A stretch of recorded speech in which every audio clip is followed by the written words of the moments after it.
요즘 은퇴한 부모들이 자식들에게 어떤 게 가장 서운하지 아시나요? 하루 간병비가 15만 원을 넘어 요양병원에 들어가려면 집 한 채 값이 든다는 이야기가 나옵니다.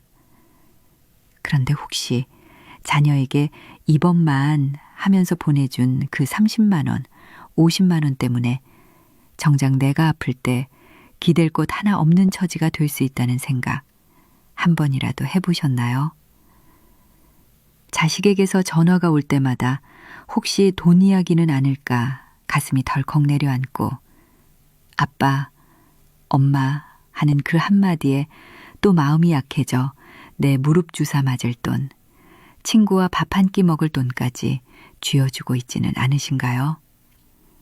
이미 저희 채널에 사연을 보내주신 수많은 부모님들이 나는 괜찮다며 자식을 돕다가 결국 아무도 책임져 주지 않는 텅 빈 노후를 맞이하고 있습니다. 오늘 영상을 놓치시면 10년 뒤 가장 사랑하는 자식과 돈 문제로 원수가 되어 연락마저 끊길 수 있습니다. 단순히 돈을 끊으라는 매정한 이야기가 아닙니다.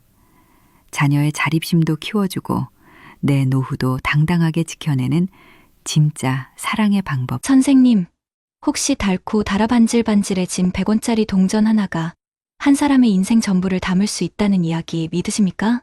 여기 서울 변두리 작은 재래시장에서 30년 넘게 반찬 가게를 해온 72살 이영순 여사의 이야기가 바로 그렇습니다. 그녀의 앞치마 주머니엔 언제나 달아빠진 100원짜리 동전 하나가 들어있었습니다. 시장 화장실 자판기에서 따뜻한 커피 한 잔을 뽑아 마시는 것이 그녀의 유일한 사치였고 그 동전은 바로 그 행복을 위한 마지막 보루였습니다. 하지만 그 동전마저 아들의 전화 한 통에 사라져야 했던 그날, 영순 여사의 진짜 노후는 비로소 시작되었습니다. 어여와요 손님, 오늘 시금치가 달아. 우리 영감탱이가 어제 밭에서 갓 뽑아온 거야. 옆집 야채가게 박정자 여사가 쩌렁쩌렁한 목소리로 손님을 맞는 동안 이영순 여사는 얌전히 앉아 멸치똥을 땄습니다. 그녀의 반찬 가게, 엄마 손은 시장 구석에 작게 자리했지만 손맛 하나는 누구도 따라올 수 없어 단골이 제법 많았습니다. 고요히 멸치를 다듬는 영순의 얼굴에 슬며시 미소가 번졌습니다. 어젯밤 늦게 다녀간 아들 민수 생각 때문이었습니다.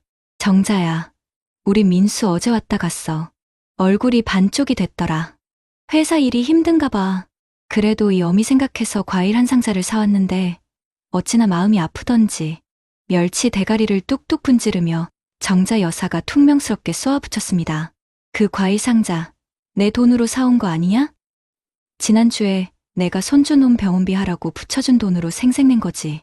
그걸 또 좋다고 해벌축해서는. 말도 곱게 해라. 자식이 부모 생각하는 마음이 기특한 거지. 너는 아들이 둘이나 있으면서 그런 마음도 모르냐? 알지. 아니까 하는 소리야. 진짜 부모 생각하는 놈은 지 앞발림부터 똑바로 해. 철없는 내 아들놈은 아직도 내 젖꼭지 빨고 있는 갓난애나 마찬가지고. 정자 여사의 말이 칼날처럼 날아와 박혔지만 영순 여사는 애써 외면했습니다. 하나뿐인 아들이었다. 남편 일찍 여의고 반찬 가게로 악착같이 키워낸 눈에 넣어도 아프지 않을 내 새끼. 장가 보내고 손주까지 봤지만 영순의 눈에는 40이 넘은 아들이 여전히 물가에 내놓은 어린아이 같았습니다. 그날 오후 가게 정리를 막 시작하려는데 요란하게 전화벨이 울렸습니다. 화면에 뜬 우리 아들이라는 이름에 영순 여사의 입가에 다시 미소가 걸렸습니다. 아들, 밥은 먹었고? 소화기 너머로 아들 민수의 멋쩍은 웃음소리가 들려왔습니다. 이런 식의 웃음은 보통 용건이 있다는 신호였습니다. 아니나 다를까 민수는 회사 동료들과 작은 투자를 시작했는데 급하게 돈이 좀 필요하다는 이야기를 꺼냈습니다. 엄마, 정말 미안한데 딱 500만 원만, 정말 딱 한 번만 더 도와주라. 이번에 이거 성공하면 그동안 엄마한테 빌린 거 한 번에 다 갚고 엄마 가게도 내가 새로 싹 리모델링 해줄게. 응. 영순 여사의 심장이 쿵 내려앉았습니다. 500만 원. 가게를 한 달 내내 쉬지 않고 운영해야 겨우 만질 수 있는 돈. 게다가 얼마 전부터 욱신거리기 시작한 무릎 때문에 병원에 갔더니 의사가 연골 주사를 맞아야 한다고 했던 참이었습니다. 주사 한 대에 40만 원. 3번은 맞아야 걸을 만할 거라는 의사의 말이 귓가에 맴돌았습니다. 아들 그 돈은 좀 엄마가 지금 수중에 돈이 없는데. 에이, 엄마, 왜 없어? 저번에 적금 만기됐다고 했잖아. 그거 깨면 되잖아.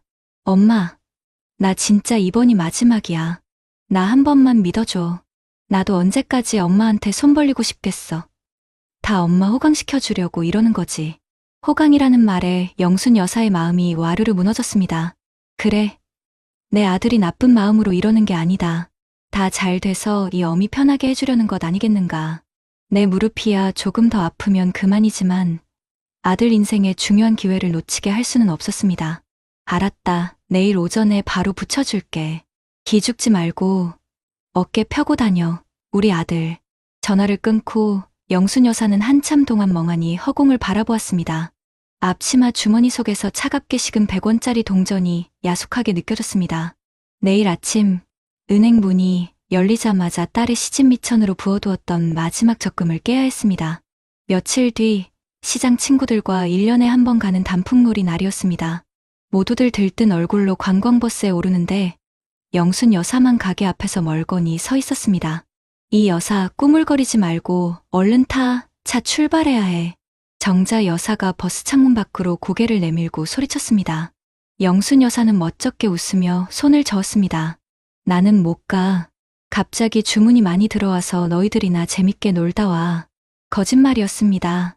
아들에게 적금을 깨주고 나니 여행회비 10만 원이 수중에 없었습니다.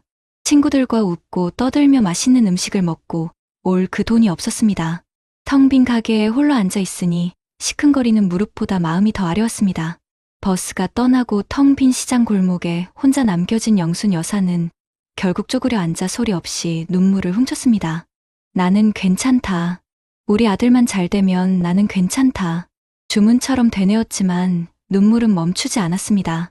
그날 이후 아들 민수의 전화는 더욱 잦아졌습니다. 처음에는 빌려달라던 말이 어느새 보내달라는 말로 바뀌었고 고맙다는 인사는 당연하다는 듯 생략되었습니다. 영순 여사는 점점 전화벨 소리가 두려워졌습니다. 아들의 목소리를 듣는 것이 반가움이 아닌 가슴 철렁한 불안이 되었습니다. 그러던 어느 겨울, 유난히 추운 날이었습니다. 새벽에 가게에 나가려는데 욱신거리는 무릎 때문에 자리에서 일어설 수가 없었습니다. 간신히 벽을 짚고 일어나 절뚝거리며 가게에 도착했지만 이미 온몸은 식은땀으로 흠뻑 젖어 있었습니다. 더 이상은 버틸 수 없었습니다. 병원에 가니 의사는 당장 입원해서 수술을 해야 한다고 했습니다. 늦으면 평생 휠체어를 타야 할지도 모른다는 무서운 경고와 함께 수술비는 800만 원. 영순 여사에게는 하늘이 무너지는 것 같은 금액이었습니다. 평생 누구에게 아쉬운 소리 한 번 안 하고 살았는데 이제 와서 어찌해야 할지 막막했습니다. 결국 떨리는 손으로 아들에게 전화를 걸었습니다. 민수야, 엄마가 무릎 수술을 해야 할 것 같아. 혹시 그동안 엄마가 붙여준 돈에서 조금이라도. 말을 끝마치기도 전에 민수의 차가운 목소리가 날아들었습니다. 엄마, 나 지금 그런 돈 없어. 엄마가 나한테 준 돈은 다 사업에 투자해서 묶여 있단 말이야. 그리고 엄마 보험 들어놓은 거 있잖아. 그걸로 하면 되지. 왜 나한테 그래? 그 보험은 내 학자금 대출 갚아주느라 벌써 깼다. 소화기 너머로 깊은 한숨 소리가 들려왔습니다. 영순 여사의 세상이 그대로 멈춰버리는 듯했습니다. 잠시 후 며느리의 목소리가 섞여 들려왔습니다. 어머니, 저희도 지금 힘들어요. 민수 씨 사업도 잘 안 돼서 대출금 막기도 벅차다고요. 두 사람의 대화가 영순의 귀에는 비수처럼 꽂혔습니다. 내가 평생을 바쳐 뒷바라지한 아들이, 내 마지막 희망이 나를 이렇게 외면하는구나. 전화는 매정하게 끊겼습니다. 영순 여사는 차가운 가게 바닥에 주저앉아 한참을 울었습니다. 평생 아들을 위해 살아온 세월이 파노라마처럼 스쳐 지나갔습니다. 내 무릎 주사 맞을 돈, 친구들과 밥 한 끼 먹을 돈, 따뜻한 커피 한 잔 마실 100원까지 아껴가며 아들에게 보냈던 지난날들이 사무치게 후회스러웠습니다. 그것은 사랑이 아니라 아들을 망치고 내 노후를 갉아먹는 독이었다는 것을 너무 늦게 깨달은 것이었습니다. 그때 가게 문이 덜컥 열리며 박정자 여사가 들어왔습니다. 영순의 퉁퉁 부은 얼굴을 보더니 말없이 다가와 등을 두드려 주었습니다. 내가 너 언젠가 이럴 줄 알았다. 속상한 거 다 안다. 근데 영순아, 이제라도 정신 차려야 해. 자식한테 가장 큰 선물은 뭔지 아냐? 돈도 집도 아니야. 부모가 자기 몸뚱어리 하나 제대로 건사해서 짐이 되지 않는 거. 그거야. 정자 여사는 자신의 지갑에서 꼬깃꼬깃한 종이 한 장을 꺼내 영순의 손에 쥐어주었습니다. 그것은 구청에서 운영하는 저소득층 의료비 지원 안내문이었습니다. 이거라도 알아봐. 그리고 이제부터는 독해져야 해. 내 인생은 내가 책임지는 거야. 자식도, 남편도, 아무도 대신 살아주지 않아. 정자 여사의 거칠지만 따뜻한 위로에 영순 여사는 다시 한번 눈물을 쏟았습니다. 그것은 절망의 눈물이 아닌 새로운 다짐의 눈물이었습니다. 며칠 뒤 영순 여사의 가게에 아들 민수가 찾아왔습니다. 수술비 때문이겠거니 지레짐작하고 찾아온 것이었습니다. 엄마, 수술은 어떻게 하기로 했어? 정말 돈 한 푼도 없는 거야? 민수의 얼굴에는 걱정보다 원망이 서려 있었습니다. 영순 여사는 아들의 눈을 똑바로 쳐다보며 평생 처음으로 단호한 목소리를 냈습니다. 그 순간 김은숙 작가의 드라마 속 주인공처럼 그녀의 눈빛은 슬픔과 결의로 가득 차 있었습니다. 수술 안 하기로 했다. 뭐? 그럼 평생 그렇게 절뚝거리면서 살겠다고. 엄마, 왜 그렇게 고집을 부려? 고집이 아니다. 이게 내 선택이야. 그리고 민수야. 날이 좋아서, 날이 좋지 않아서, 날이 적당해서 엄마는 내가 전화하는 모든 날이 두려웠다. 엄마, 갑자기 무슨 소리야? 엄마 노릇은 이제 그만하련다. 나도 이제부터는 내 인생 살아야겠다. 내게 돈을 주지 않는 것이 널 진짜 미워해서가 아니라 널 정말 사랑해서 내리는 내 마지막 결정이다. 이제 내 인생은 내가 책임져라. 그게 진짜 어른이 되는 길이다. 영순 여사는 앞치마 주머니에서 오랫동안 품고 있던 달아빠진 100원짜리 동전을 꺼내 민수의 손에 쥐어주었습니다. 이게 엄마가 너한테 줄 수 있는 마지막 돈이다. 이걸로 뭘 하든 그건 내 몫이야. 하지만 기억해라. 이 동전 하나에도 엄마의 인생이 담겨 있다는 걸. 민수는 손바닥 위에 놓인 차가운 동전과 어머니의 얼굴을 번갈아 보며 아무 말도 하지 못했습니다. 어머니의 얼굴에는 더 이상 미안함이나 안쓰러움이 아닌 자신의 삶을 되찾겠다는 굳은 의지가 서려 있었습니다. 그날 민수는 처음으로 깨달았습니다. 자신이 어머니에게 받아온 것이 돈이 아니라 어머니의 삶 그 자체였다는 것을. 시간이 흘렀습니다. 영순 여사는 수술 대신 물리치료를 꾸준히 받으며 절뚝이는 다리로 반찬 가게를 계속 지켰습니다. 아들과의 연락은 끊겼지만 이상하게도 마음은 편안했습니다. 전화벨이 울려도 더 이상 가슴이 철렁 내려앉지 않았습니다. 친구들과 미뤄왔던 단풍놀이도 다녀왔고 시장 상인들과 푼돈을 모아 개도 들었습니다. 그러던 어느 봄날 영순 여사의 가게 앞에 낯익은 그림자가 섰습니다. 헬쑥해진 얼굴의 아들 민수였습니다. 그의 손에는 작은 화분 하나가 들려 있었습니다. 어머니, 저 왔어요. 민수는 가게 안으로 들어와 어머니 앞에 화분을 내려놓았습니다. 그리고는 깊이 고개를 숙였습니다. 죄송해요, 어머니. 제가 다 잘못했어요. 어머니가 주신 그 100원짜리 동전 아직도 가지고 있어요. 그거 보면서 정말 많이 생각했어요. 제가 얼마나 어리석었는지, 얼마나 큰 죄를 지었는지. 민수는 울먹이며 그간의 이야기를 털어놓았습니다. 하던 사업은 결국 망했고 큰 집을 팔아 빚을 갚고 작은 월세방으로 이사했습니다. 아내도 식당 일을 시작했고 자신은 대리운전을 하며 다시 일어서려 노력하고 있다고 했습니다. 이제 다시는 어머니 인생 갉아먹으면서 살지 않을게요. 용서해 주세요. 영순 여사는 말없이 아들의 어깨를 감싸 안았습니다. 모든 것이 용서되는 순간이었습니다. 돈 이야기가 사라진 자리에 비로소 진짜 가족의 사랑이 채워지기 시작했습니다. 그날 저녁 영순 여사와 민수 부부는 30년 된 낡은 반찬 가게에 마주 앉아 처음으로 따뜻한 저녁밥을 함께 먹었습니다. 창밖으로는 따스한 봄 햇살이 모자에 주름진 얼굴 위로 쏟아져 내리고 있었습니다. 더 이상 영순 여사의 앞치마 주머니에 100원짜리 동전은 없었지만 그녀의 마음은 세상 그 누구보다 부유했습니다. 여러분 어떠시나요? 위의 사례는 정말 비참하고 서글픈 인생 아닌가요? 하지만 지금부터 소개해드리는 사례는 정반대의 선택으로 행복한 노후를 보내고 있는 분을 소개해드리겠습니다. 경기도 고양시의 한 아파트. 올해 68이 되신 김진숙 여사님의 하루는 서해 학원으로 향하는 발걸음으로 시작됩니다. 35년간 교직에 몸담았던 그녀는 은퇴 후 매달 280만 원의 공무원 연금을 받으며 제2의 인생을 만끽하고 있습니다. 남편은 5년 전 먼저 세상을 떠났지만 진숙 여사님은 슬픔에만 잠겨있지 않았습니다. 남편과 함께 계획했던 각자의 노후를 씩씩하게 살아내는 것이 먼저 간 사람에 대한 예의라고 생각했기 때문입니다. 서예를 배우고 친구들과 등산을 가고 가끔은 홀로 기차 여행을 떠나는 소박하지만 단단한 일상. 이 모든 것은 그녀가 스스로 지켜낸 현명한 울타리 덕분이었습니다.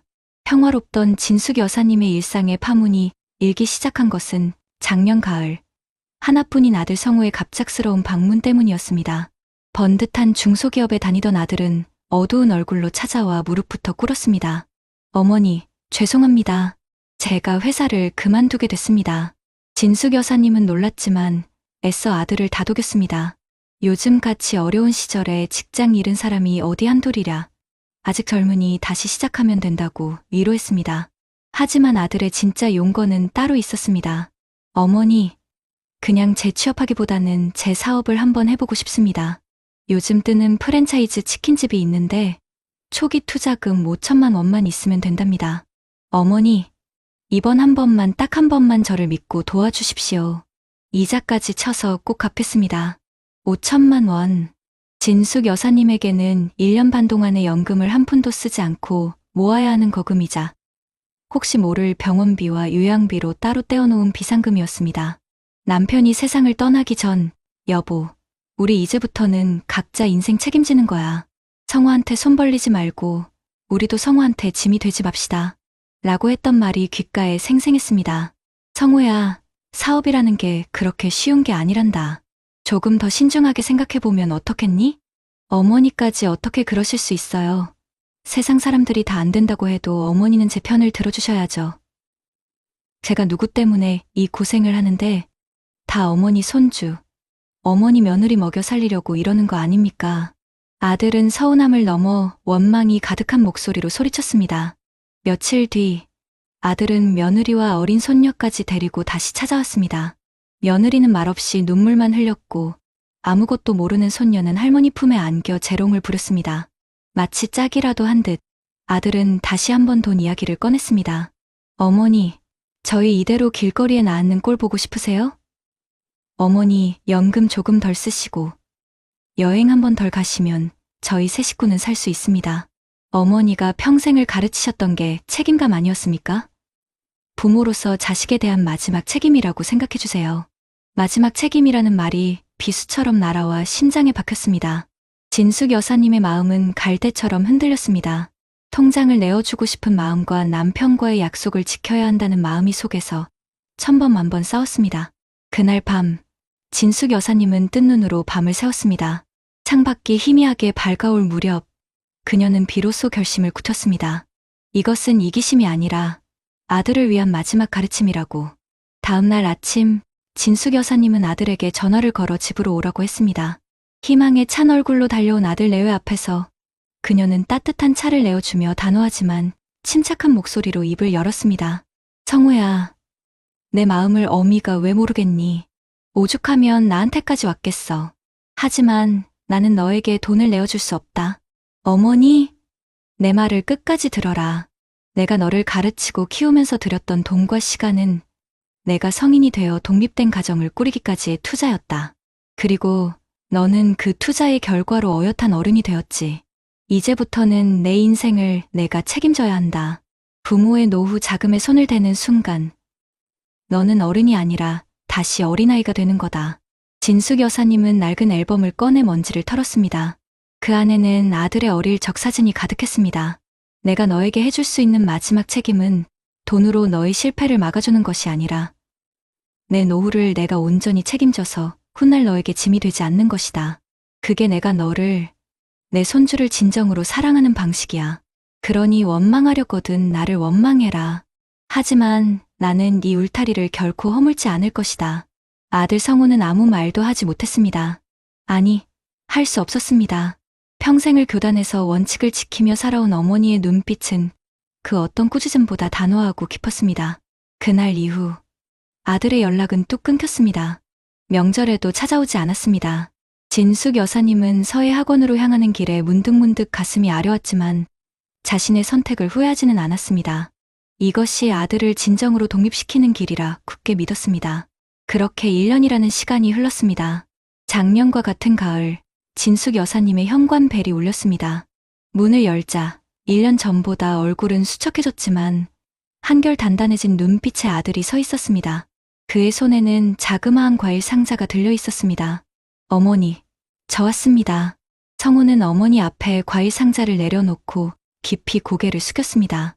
죄송합니다, 어머니. 그때는 제가 너무 어리석었습니다. 어머니를 원망하고 미워했던 제 자신이 너무 부끄럽습니다. 아들은 그간의 이야기를 털어놓았습니다. 어머니에게 거절당한 뒤 막막함에 좌절도 했지만 아내와 함께 다시 일어서기로 결심했다고 합니다. 작은 물류센터에서 상하차 일을 시작했고 아내도 동네 마트에서 계산원으로 일하며 빚을 갚아나가고 있다고 했습니다. 어머니가 그때 돈을 주셨다면 저는 아마 지금쯤 빈털터리가 되어 또 어머니를 찾아왔을 겁니다. 저를 진짜 어른으로 만들어주셔서 감사합니다. 이 과일, 제가 이번 달 월급 타서 처음으로 산 겁니다. 진숙 여사님은 말없이 눈물을 흘리며 아들의 등을 토닥였습니다. 아들이 내민 것은 단순한 과일 상자가 아니었습니다. 그것은 부모의 울타리를 벗어나 스스로의 힘으로 세상에 뿌리내리기 시작했다는 증표였습니다. 그날 저녁 진숙 여사님의 식탁에는 오랜만에 아들 내외와 손녀의 웃음소리가 가득 찼습니다.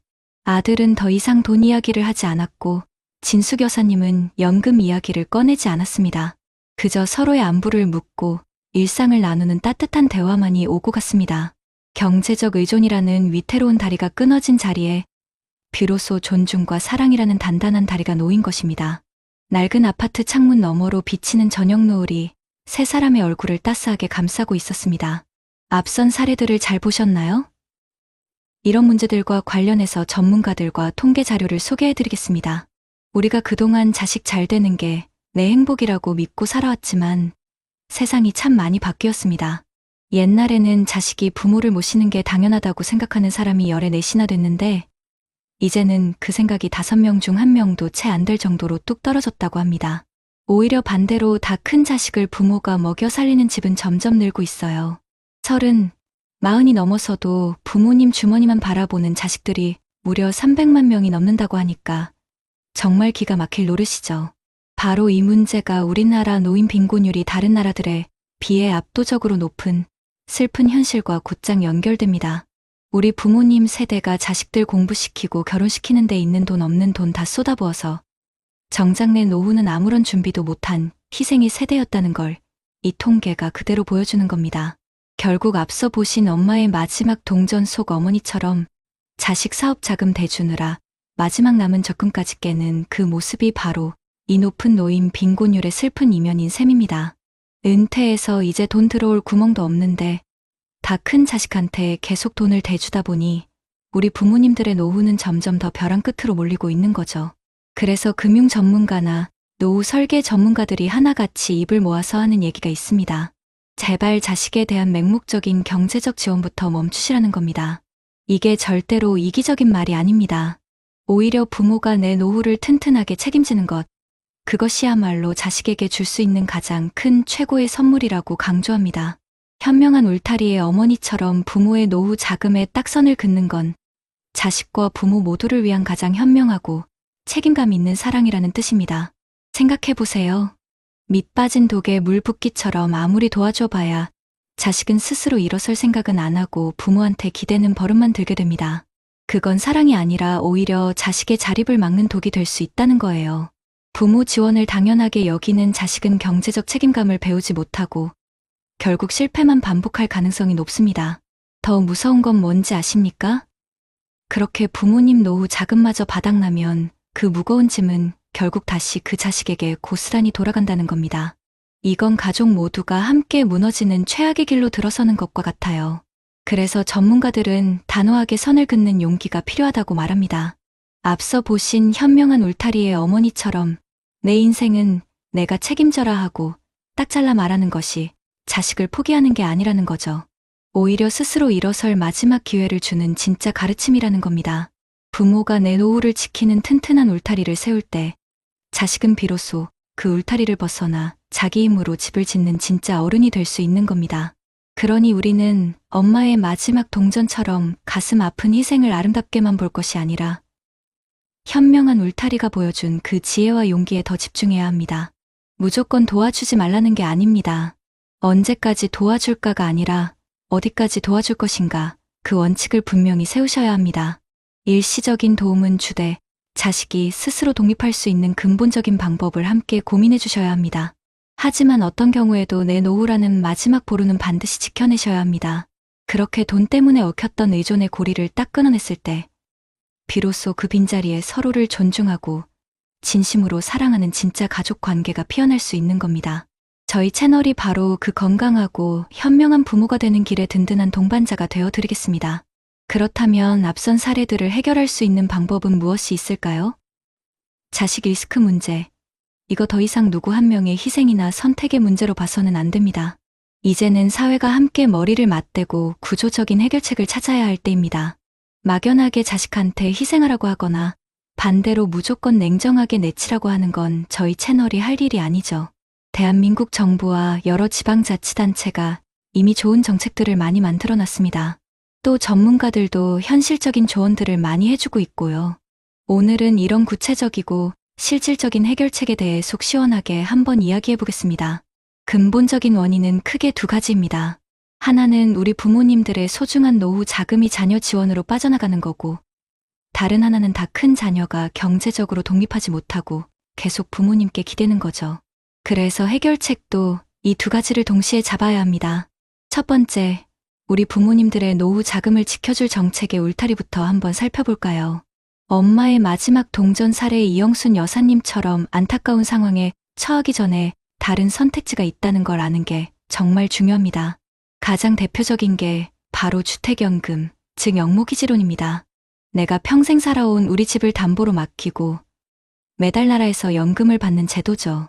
가장 좋은 점은 내 집에 계속 살면서 안정적인 소득이 생긴다는 겁니다. 목돈이 필요하다는 자녀 때문에 섣불리 집을 팔거나 대출을 받아주는 대신에 나는 주택연금으로 노후 생활비를 받고 있으니 더는 도와주기 어렵다. 이렇게 딱 잘라 말할 수 있는 아주 효과적인 명분이 생기는 겁니다. 농촌에 계신 부모님들이라면 농지연금도 있습니다. 가지고 계신 농지를 담보로 이것도 연금처럼 매달 생활 안정 자금을 받는 제도인데 주택연금과 더불어서 아주 훌륭한 안전장치가 될 수 있습니다. 여기에 정부에서 드리는 기초연금, 그리고 각 지역에서 운영하는 여러 노인 일자리 사업도 잊으면 안 됩니다. 이런 것들이 우리 부모님들 노후 소득의 최저선을 보장해주고 또 일자리를 통해 사회에 참여하면서 삶의 활력을 유지하게 만들어주니까 자연스럽게 자녀에게만 의존하는 상황을 막아주는 거죠. 두 번째는 자녀의 경제적 독립을 도와줄 정책의 사다리입니다. 현명한 울타리 사례의 아들처럼 성인 자녀가 경제적으로 어렵다고 해서 부모님의 노후 자금이 유일한 해결책이 되어서는 안 됩니다. 이미 정부가 재취업이나 창업, 빚 문제 해결까지 자립을 위한 다양한 지원책을 마련해두고 있습니다. 대표적으로 국민내일배움 카드라는 게 있는데요. 이게 실업자든 직장인이든 자영업자든 상관없이 누구나 새로운 기술을 배우고 싶을 때 훈련비를 지원해주는 아주 좋은 제도입니다. 혹시라도 직장을 잃은 자녀가 있다면 이걸로 새로운 기술을 배워서 다시 일어설 수 있도록 도와주는 게 진짜 현실적인 지원이죠. 만약에 자녀가 감당하기 힘든 빚을 졌다면 밑 빠진 독에 물 붓기 식으로 돈을 대주는 것보다는 신용회복위원회라는 곳을 찾아가 보라고 알려주는 게 근본적인 해결책입니다. 거기서 개인 워크아웃이나 프리워크아웃 같은 채무조정 제도를 상담받게 하는 거죠. 또 사업을 해보겠다는 자녀에게는 서민금융진흥원의 미소금융이나 각 지역에서 운영하는 창업지원 프로그램을 알아보게 하는 게 현명합니다. 부모님 돈이 아니라 사회 시스템을 통해 사업 자금을 마련하도록 길을 터주는 겁니다. 마지막으로 전문가들의 조언을 한번 들어볼까요? 금융 전문가나 심리 전문가들은 하나같이 원칙과 소통이 가장 중요하다고 말합니다. 자녀에게 줄 수 있는 최고의 선물은 부모의 독립적인 노후다. 이 말을 꼭 기억하셔야 합니다. 자녀의 일시적인 위기를 돕는 것하고 부모의 노후 전체를 갉아먹는 건 완전히 다른 문제입니다.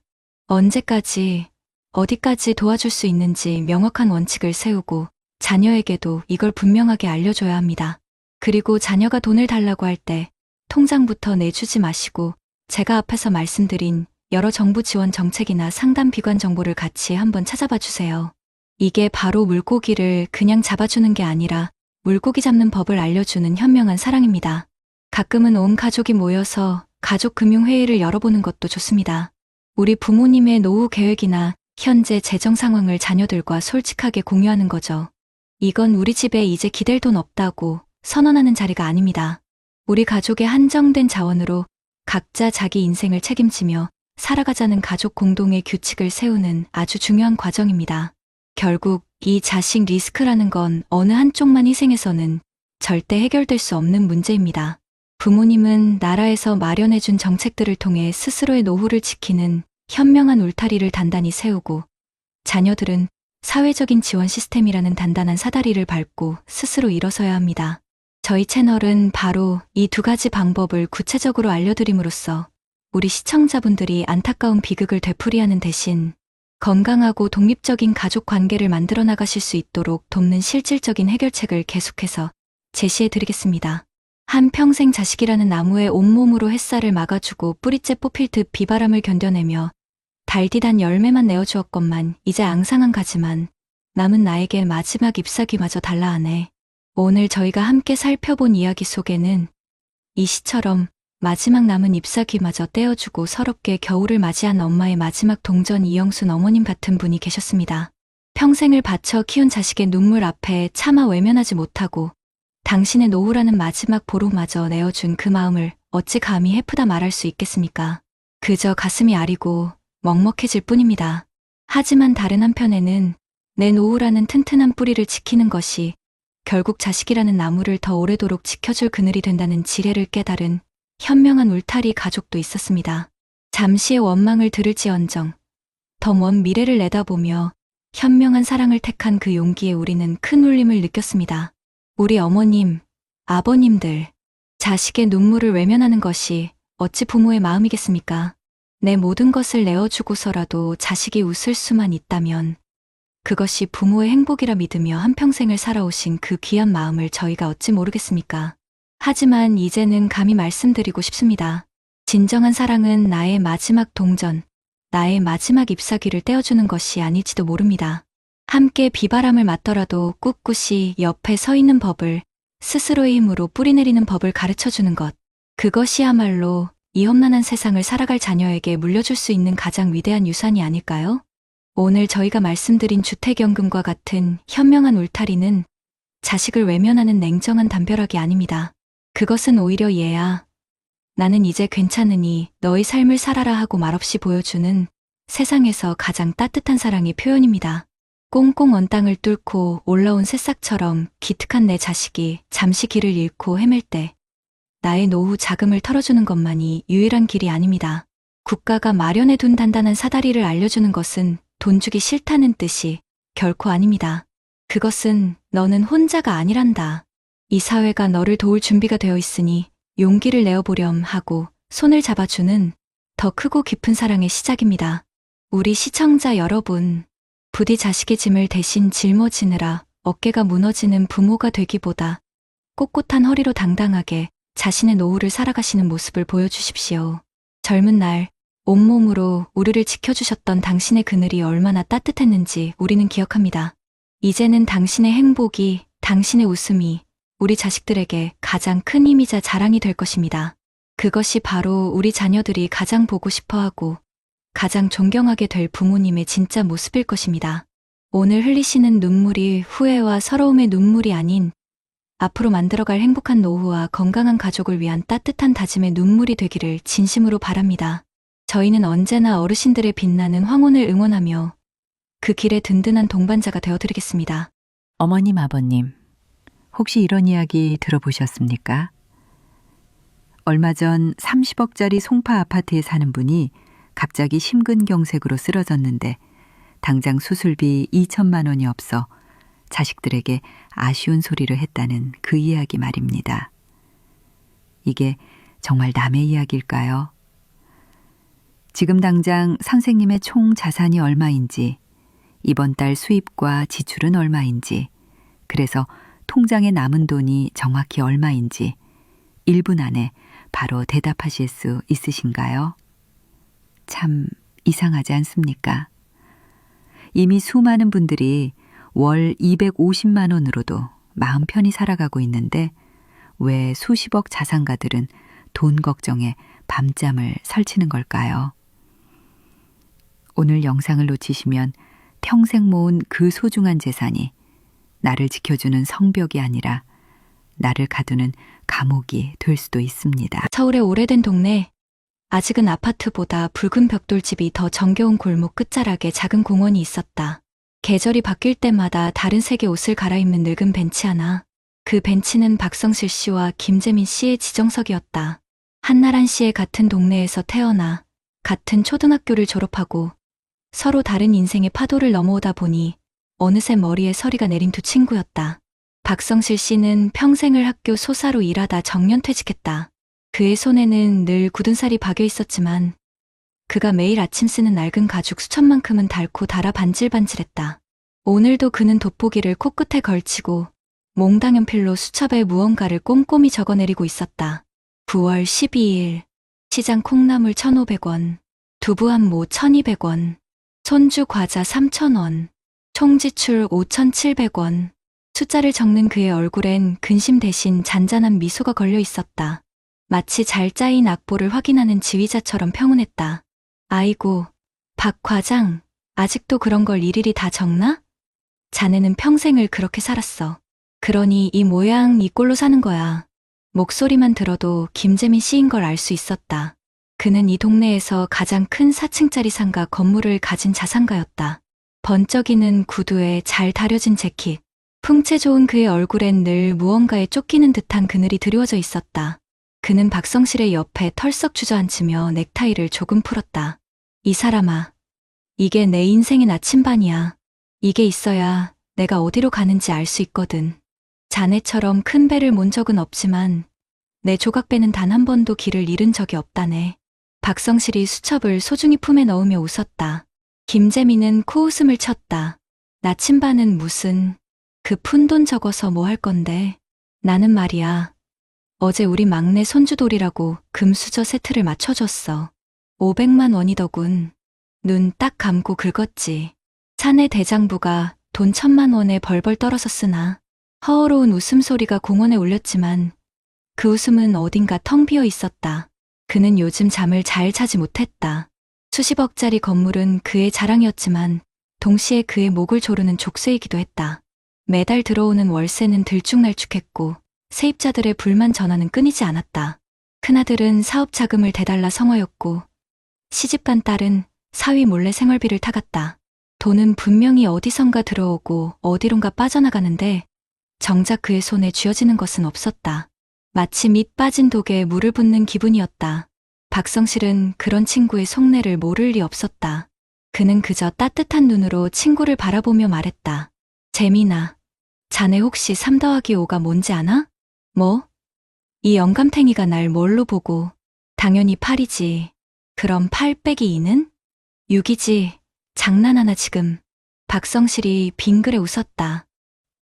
보게, 자네는 그렇게 간단한 셈도 잘하면서 왜 자네 인생의 셈은 그렇게 복잡하게 만드나? 나는 매달 연금 180만 원 들어오고 아내가 식당일 도와서 버는 돈 70만 원. 합이 250만 원이야. 거기서 우리 두 식구 생활비, 병원비, 공과금 다 빼고 나면 딱 5만 원이 남아. 나는 매달 5만 원씩 버는 부자라네. 이 수첩에 다 적혀 있지. 아주 간단한 셈이야. 그런데 자네는 한 달에 얼마가 들어오고 얼마가 나가는지 바로 대답할 수 있나? 김재민의 얼굴이 순간 굳었다. 대답할 수 없었다. 그는 자기 건물의 월세 총액이 얼마인지도 자식들에게 매달 얼마씩 지원하는지도 그래서 통장에 정확히 얼마가 남아있는지도 몰랐다. 그저 막연하게 나는 부자다라는 생각 하나로 버티고 있을 뿐이었다. 보이지 않는 돈.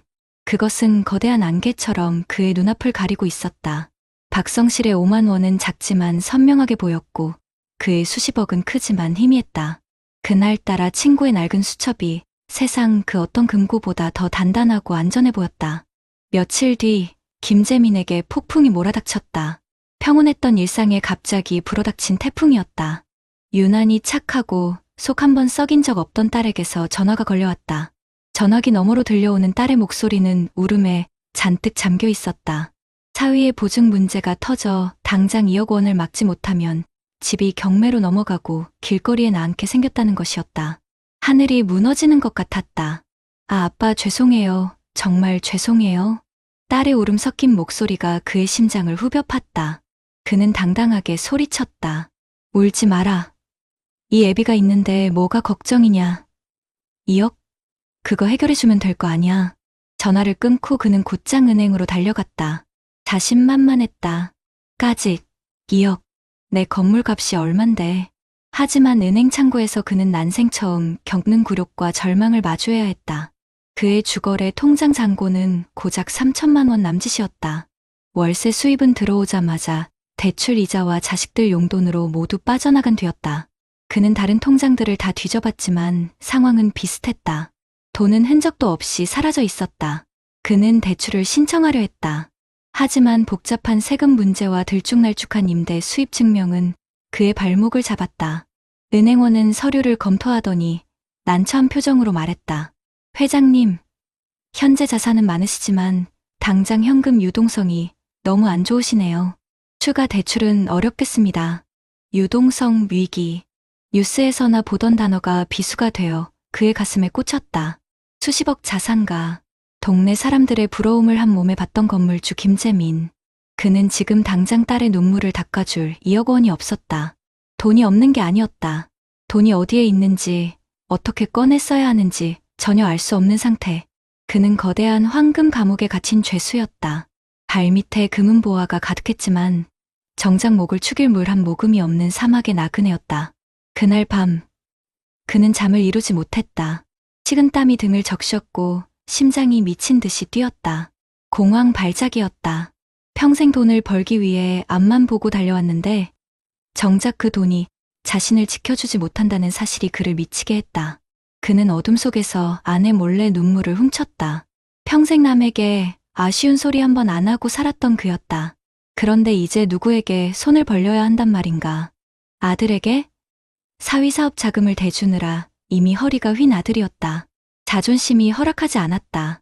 결국 그의 발길이 향한 곳은 박성실의 작은 빌라였다. 초인종을 누르기까지 그는 수십 번을 망설였다. 문이 열리고 익숙한 친구의 얼굴이 나타났다. 박성실은 말없이 그를 안으로 들였다. 작은 거실에는 낡았지만 정갈한 살림살이들이 제자리를 지키고 있었다. 벽에는 아내와 함께 환하게 웃고 있는 흑백 결혼사진이 걸려 있었다. 그 평온한 풍경 앞에서 김재민은 끝내 무너져 내렸다. 그는 어린아이처럼 엉엉 울며 모든 것을 털어놓았다. 자신의 어리석음, 딸의 위기, 텅 빈 통장, 그리고 지독한 불안감까지. 그의 울음 섞인 고백을 묵묵히 듣고 있던 박성실은 조용히 안방으로 들어갔다. 잠시 후 그의 손에 낡은 통장 하나가 들려 있었다. 재민아, 이걸 받게. 통장이었다. 김재민은 떨리는 손으로 통장을 받아들었다. 박성실 이름 아래 찍힌 잔액은 정확히 5천만 원이었다. 성실아, 이게 무슨 돈이야? 비상금 통장이야. 우리 아내랑 내가 평생 모은 돈이지. 혹시라도 우리 둘 중 누가 아프거나 집에 큰일이 생기면 쓰려고 한 푼 두 푼 모은 돈. 다행히 아직 쓸 일이 없었네. 자네 딸 급한 불부터 끄게. 이자 같은 건 생각지도 말고. 김재민은 통장을 든 채마를 잊지 못했다. 2억에 비하면 턱없이 부족한 돈이었다. 하지만 이 5천만 원은 그가 은행에서 거절당했던 그 어떤 돈보다 무겁고 따뜻했다. 이것은 그냥 돈이 아니었다. 박성실 부부의 시간이었고 땀이었으며 미래에 대한 대비였다. 보이는 돈. 위기의 순간에 즉시 나를 지켜줄 수 있는 돈. 김재민은 눈물을 뚝뚝 흘리며 박성실의 손을 잡았다. 성실아, 내가 정말 잘못 살았다. 나는 평생 돈의 주인이 아니라 돈의 노예로 살았어. 내 돈이 어디 있는지도 모르고 그저 덩치만 믿고 허세를 부렸지. 자네는 진짜 부자였어. 그 순간 김재민은 깨달았다. 진짜 재산은 건물의 크기나 통장의 총액이 아니었다. 내 삶을 내 손으로 통제하고 있다는 안정감. 내일 무슨 일이 닥쳐도 최소한의 방패는 준비되어 있다는 믿음. 그것이 진짜 부였다. 박성실의 낡은 수첩과 3개의 통장 생활비, 비상금, 노후자금은 수십억짜리 건물보다 훨씬 더 강력한 성벽이었던 것이다. 김재민은 친구의 돈을 받지 않았다. 대신 그는 용기를 얻었다. 그는 다음 날 처음으로 온 가족을 불러 모았다.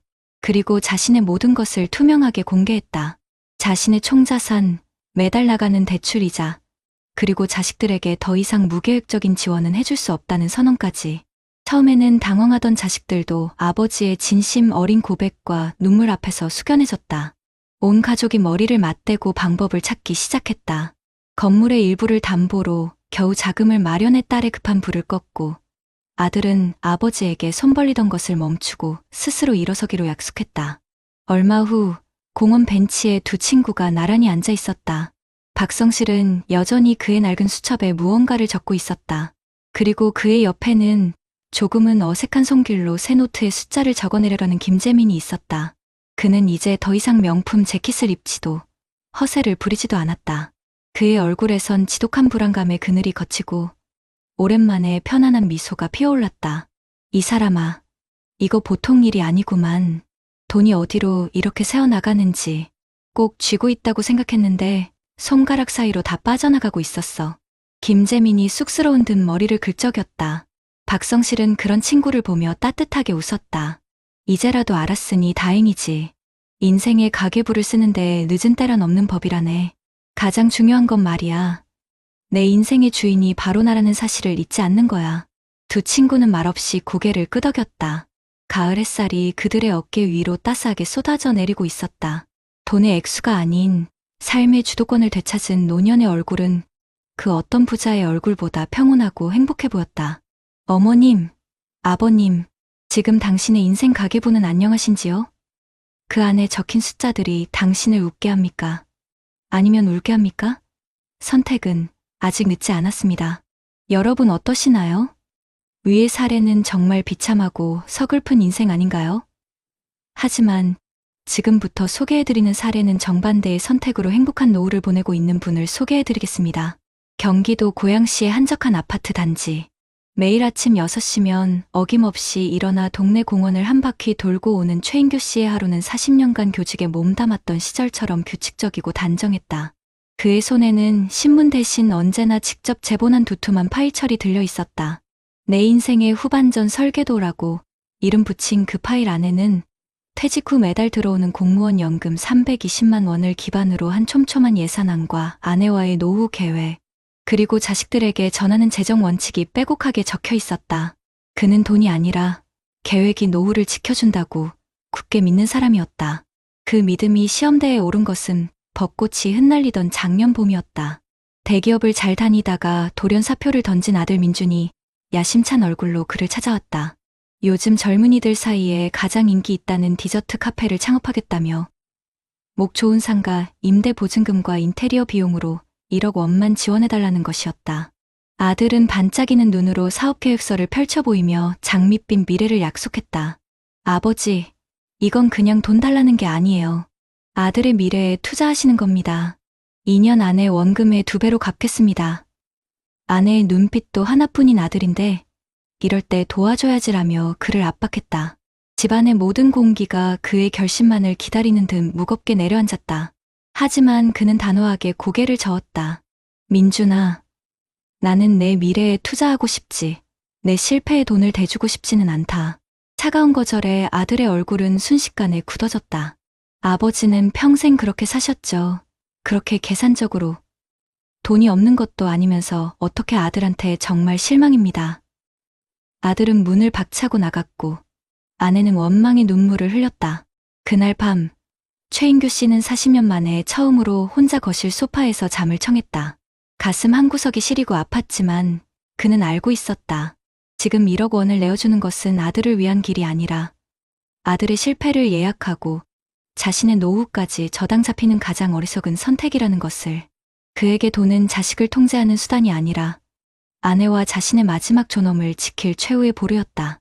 자식에게 기댈 생각이 없었기에 자식의 인생에 무책임하게 올라탈 수도 없었다. 사랑이라는 이름으로 건넨 무분별한 도움이 실은 내 노후와 자식의 미래를 함께 무너뜨리는 독배가 될 수 있다는 사실을 그는 너무나 잘 알고 있었다. 그 후로 몇 달간 아들과의 관계는 얼음장처럼 차가웠다. 명절에도 아들은 얼굴을 비추지 않았다. 주변에서는 자식 이기는 부모 없다는데 너무 빡빡하게 군다며 수군거렸다. 외로웠지만 그는 흔들리지 않았다. 대신 그는 아내와 함께 계획했던 제주도 한 달 살기를 떠났다. 매일 아침 올레길을 걷고 저녁에는 작은 어촌 마을 식당에서 소주 한 잔을 기울이며 아내와 못다한 이야기를 나눴다. 연금 320만 원 안에서 모든 것을 해결했다. 하루 8만 원의 예산으로 숙박과 식비, 교통비를 모두 충당했다. 부족했지만 불편하지 않았다. 오히려 돈의 쓰임새를 정확히 알고 통제하고 있다는 사실이 그들에게 큰 안정감을 주었다. 그는 아내에게 말했다. 여보, 우리가 지금 누리는 이 자유, 이게 바로 우리가 평생 지켜온 원칙이 주는 선물이야. 민준이도 언젠가 깨달을 날이 올 걸세. 그의 말은 현실이 되었다. 아들은 아버지의 도움 없이 무리하게 대출을 받아 카페를 열었지만 반짝하던 유행은 금세 사그라들었고 설상가상으로 원자재 가격 폭등과 금리 인상이란 직격탄을 맞았다. 개업 1년도 채 되지 않아 아들의 사업은 빚더미에 올라앉았다. 모든 것을 잃고 나서야 아들은 헬쑥한 얼굴로 아버지를 찾아왔다. 그는 돈을 빌리러 온 것이 아니었다. 엉망이 된 자신의 인생을 어떻게 다시 시작해야 할지 물으러 온 것이었다. 최인규 씨는 그제야 아들의 어깨를 말없이 두드려 주었다. 그는 통장을 내미는 대신 자신이 평생 지켜온 재정관리 파일을 아들 앞에 펼쳐 보였다. 그는 아들에게 돈을 주는 대신 돈을 관리하고 인생을 다시 설계하는 법을 가르쳐 주기 시작했다. 민준아, 넘어지는 건 실패가 아니다. 넘어진 자리에서 일어나지 못하는 게 진짜 실패다. 지금부터 아빠랑 같이 내 인생의 가계부를 다시 써보자. 부자는 빚을 청산하는 것부터 함께 계획을 세웠다. 아들은 작은 물류센터에서 아르바이트를 시작했고 매달 버는 돈의 70%를 빚 갚는 데 썼다. 아버지는 아들이 스스로 일어서는 과정을 묵묵히 지켜보며 응원했다.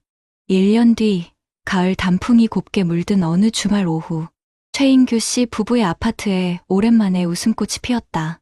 아들 내외가 손주를 데리고 찾아온 것이다. 아들은 더 이상 화려한 사업가를 꿈꾸지 않았다. 대신 작은 회사에 재취업해 성실하게 월급을 받고 있었고 아내와 맞벌이를 하며 차근차근 빚을 갚아나가고 있었다. 며느리는 조심스럽게 봉투 하나를 내밀었다. 아버님, 어머님, 두 분 결혼기념일 선물이에요. 민준 씨랑 제가 매달 5만 원씩 모아서 준비했어요. 봉투 안에는 동남아 크루즈 여행 상품권이 들어있었다. 3박 4일짜리 저렴한 상품이었지만 최인규 씨 부부에게는 세상 그 어떤 선물보다 값졌다. 그것은 돈이 아니라 아들이 스스로의 힘으로 일어서 얻어낸 첫 번째 결실이었기 때문이다. 아들은 멋쩍게 웃으며 말했다. 아버지, 이제야 알겠습니다. 아버지가 그때 왜 돈을 안 주셨는지. 만약 그때 제가 그 돈을 받았다면 저는 지금 이 자리에 없었을 겁니다.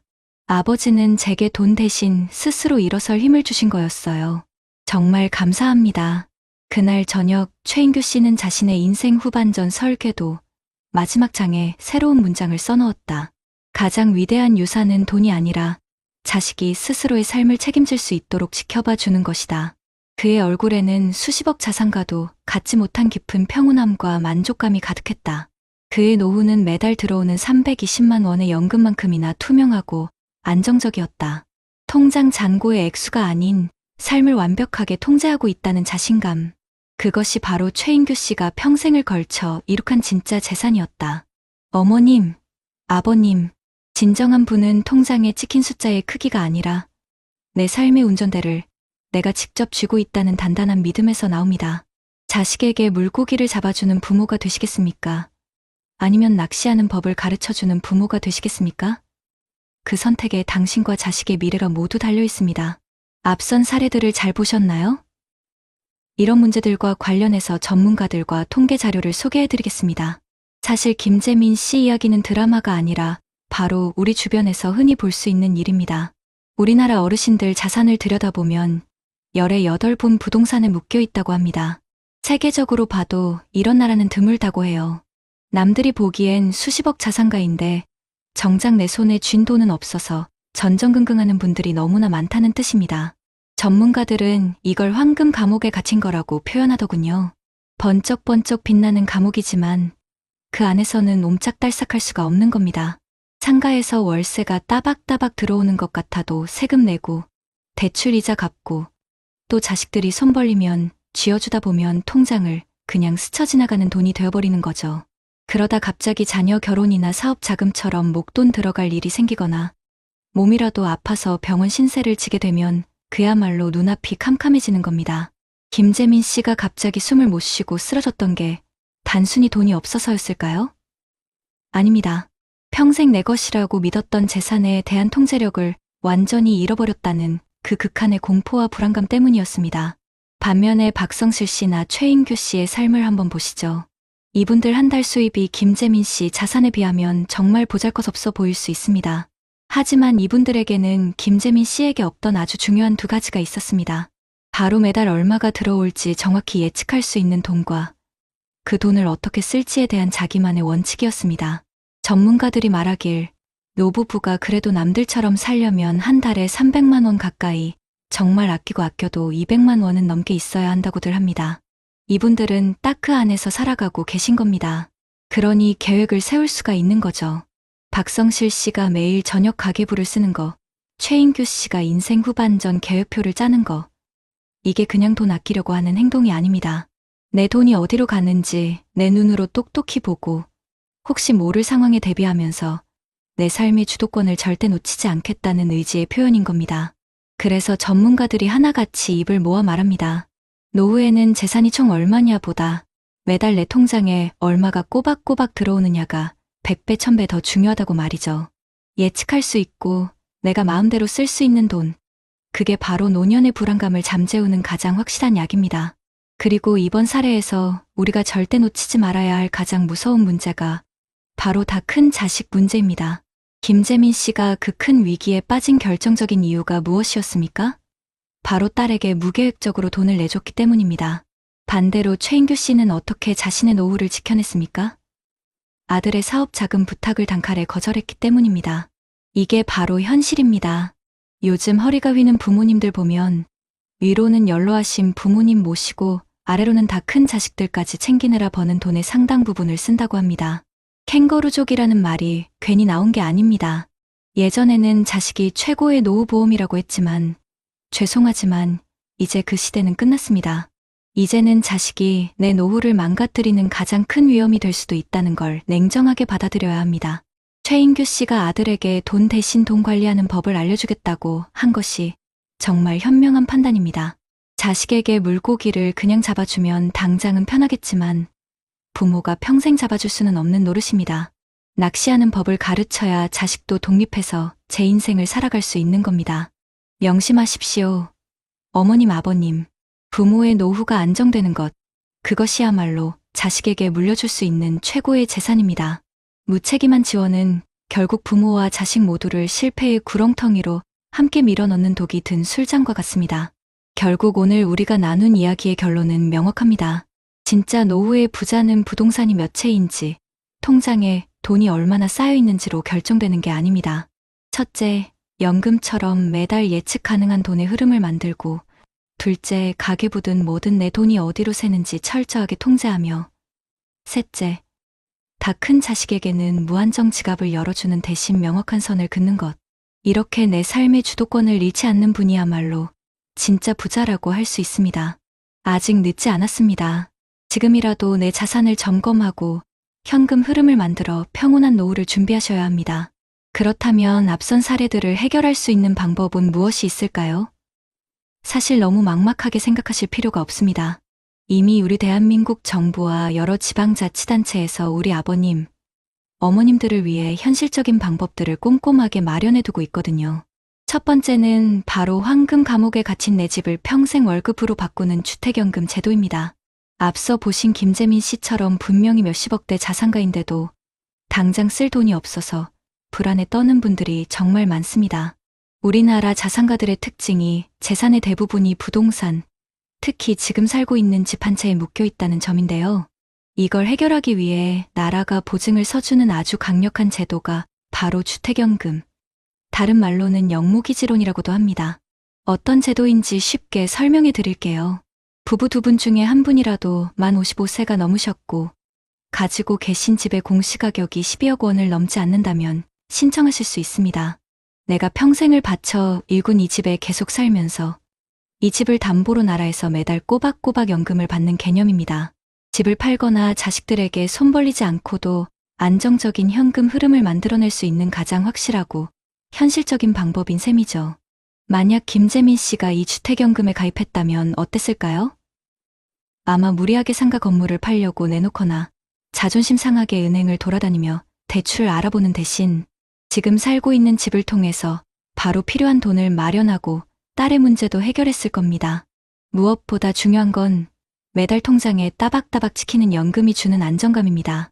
내 돈이 어디에 묶여 있는지 몰라 불안에 떠는 삶이 아니라 매달 얼마가 들어올지 정확히 예측할 수 있으니 얼마나 마음이 편안하겠습니까? 이게 바로 존엄한 노후의 시작이 아닐까 싶습니다. 많은 금융 전문가들이 하나같이 이야기합니다.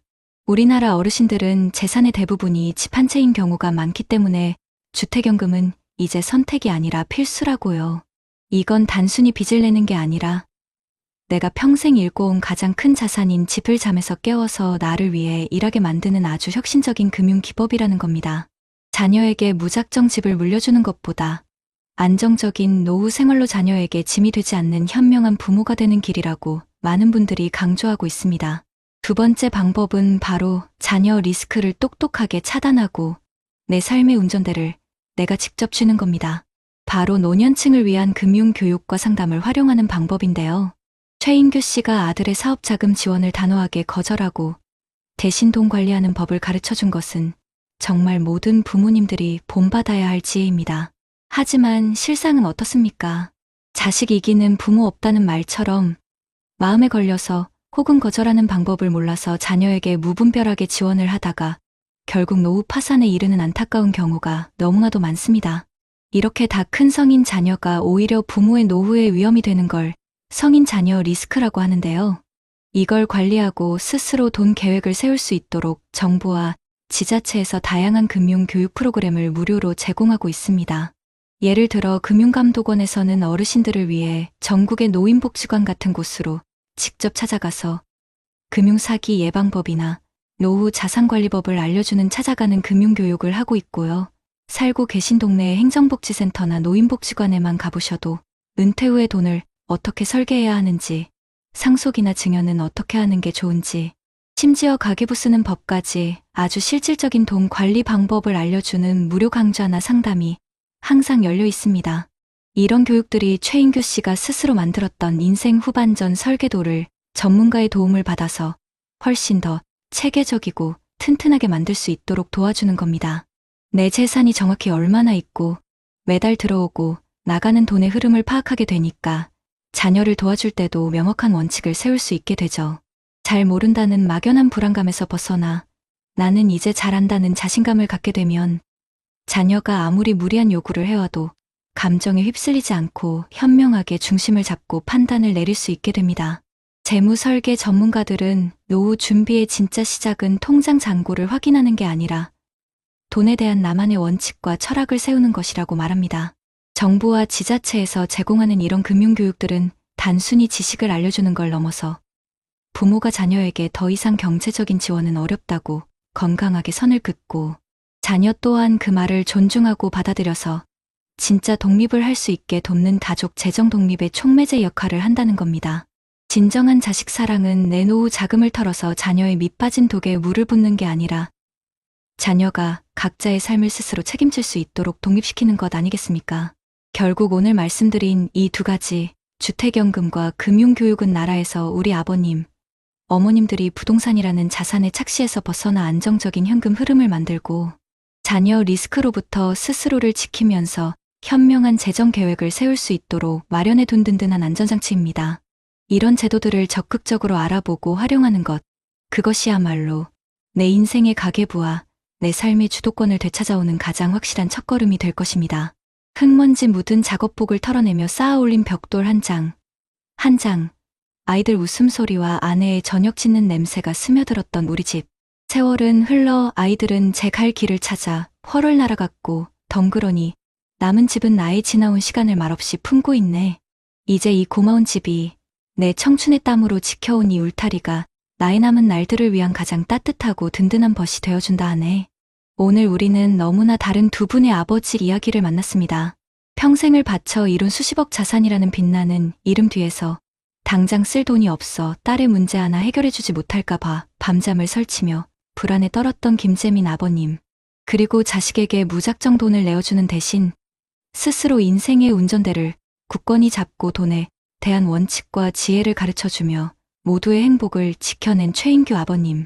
두 분의 모습은 어쩌면 오늘을 살아가는 우리 아버님, 어머님들의 마음속에 공존하는 두 개의 자화상일지도 모릅니다. 자식을 위해서라면 무엇이든 해주고 싶은 마음과 이제는 오롯이 나 자신의 삶을 지켜내고 싶다는 마음 사이에서의 깊은 고뇌 말입니다. 많은 분들이 평생 자식들 입에 맛있는 것 하나 더 넣어주고 좋은 옷 한 벌 더 입히기 위해 당신의 모든 것을 희생하며 살아오셨습니다. 그렇게 일궈낸 집 한 채는 단순한 재산이 아니라 내 젊음과 맞바꾼 훈장이자 내 삶의 역사 그 자체일 것입니다. 하지만 이제 우리는 스스로에게 물어야 합니다. 그 훈장이 내 남은 인생의 발목을 잡는 무거운 족쇄가 되어서는 안 되지 않겠습니까? 오늘 우리가 이야기 나눈 주택연금은 그저 나라에서 돈을 빌리는 차가운 제도가 아닙니다. 그것은 평생 나와 내 가족을 지켜준 고마운 집에게 이제는 나를 위해 일해달라고 따뜻하게 말을 건네는 일입니다. 내 청춘의 땀방울이 스며있는 그 집에서 여생을 편안히 보내면서 매달 꼬박꼬박 내 통장에 찍히는 월급으로 자식들 앞에서도 친구들 앞에서도 당당하게 밥 한 번 살 수 있는 여유와 존엄을 되찾는 일입니다. 또한 다 큰 자녀에게 재산을 물려주는 것만이 부모의 마지막 사랑이라고 생각하는 분들이 많습니다. 하지만 진정한 사랑은 무엇일까요? 내가 없으면 어떡하나 하는 걱정이 끈을 놓지 못하고 자녀의 인생에 계속해서 내 돈과 내 삶을 쏟아붓는 것일까요? 아니면 내가 없어도 단단하게 제 삶을 책임질 수 있도록 홀로 설 힘을 길러주는 것일까요? 정부와 지자체에서 마련한 수많은 금융교육들은 바로 이 건강한 거리두기와 현명한 독립을 도와주는 지혜의 나침반입니다. 더 이상 자식의 돈 문제에 함께 흔들리지 않고 내 삶의 중심을 단단히 잡을 수 있도록, 그래서 결국 자녀들이 부모에게 기댈 생각을 버리고 진정한 어른으로 거듭날 수 있도록 돕는 가장 현실적인 방법입니다. 우리 아버님, 어머님, 이제는 괜찮습니다. 평생을 애쓰셨으니 이제는 조금 이기적이셔도 괜찮습니다. 자식에게 모든 것을 내어주고 텅 빈 곳간을 보며 한숨 짓는 부모가 아니라 내 삶이 풍요롭고 행복해서 그 온기를 자녀들에게 나누어주는 부모가 되어주십시오. 눈물 젖은 빵을 건네는 희생이 아니라 따뜻하고 풍성한 밥상 앞에서 함께 웃을 수 있는 행복을 선택하십시오. 나라가 마련한 든든한 제도의 손을 잡고 내 인생의 가계부를, 내 삶의 주도권을 다시 찾아오시길 간절히 바랍니다. 당신의 남은 인생은 누군가의 아버지, 어머니로서의 삶이 아닌 세상에서 가장 귀한 당신, 바로 나 자신을 위한 찬란한 시간이 되어야만 합니다. 이제 세상에서 가장 위대한 나를 위한 진짜 인생 후반전을 시작하실 시간입니다.